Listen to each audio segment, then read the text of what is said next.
দৈনিক ইনকিলাবের ফেনী সংবাদদাতা মোহাম্মদ ওমর ফারুক, তিনি কিছুক্ষণ আগে তার বাড়ির সামনেই সন্ত্রাসীদের হাতে গুরুতর আহত হয়েছেন।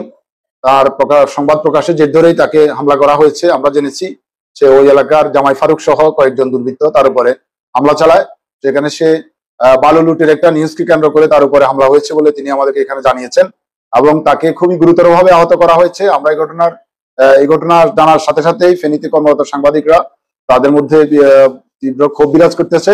আমরা দ্রুত সময়ের মধ্যে আইন শৃঙ্খলা বাহিনীর কাছে আমরা দাবি জানাবো দ্রুত সময়ের মধ্যে হামলাকারীদেরকে যাতে আইনের আওতায় আনা হয় এবং আমরা যদি আগামী অর্থাৎ আজকে রাতের মধ্যে যদি এদেরকে গ্রেপ্তার করা না হয় তাহলে কালকেই আমরা তার জন্য তাদের গ্রেপ্তার দাবিতে আমরা আরো কঠিন কর্মসূচি দিতে বাধ্য হব।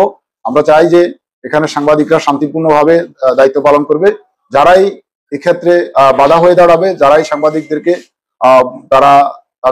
তাদের পেশাগত কাজে বিঘ্ন ঘটাবে, আমরা সবসময় তাদের বিরুদ্ধে সোচ্চার প্রতিবাদ জানাবো এবং এখানে সাংবাদিকরা ঐক্যবদ্ধভাবে সেটা রুখে দাঁড়াবো।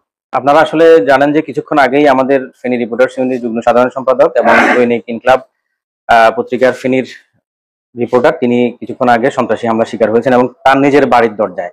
আমরা আসলে কতখানি মানে আমাদের এই মুহূর্তে যে আইন শৃঙ্খলার যে পরিস্থিতি, আমরা আসলে সবাই প্রতিটা পদে পদে আমাদেরকে বিভিন্ন রকম হামলার শিকার হতে হচ্ছে। তো বিশেষ করে যারা সংবাদকর্মী, আমরা যারা মাঠে দাপিয়ে কাজ করি, আমাদের জন্য এখন খুব সংকটপূর্ণ একটা সময় যাচ্ছে।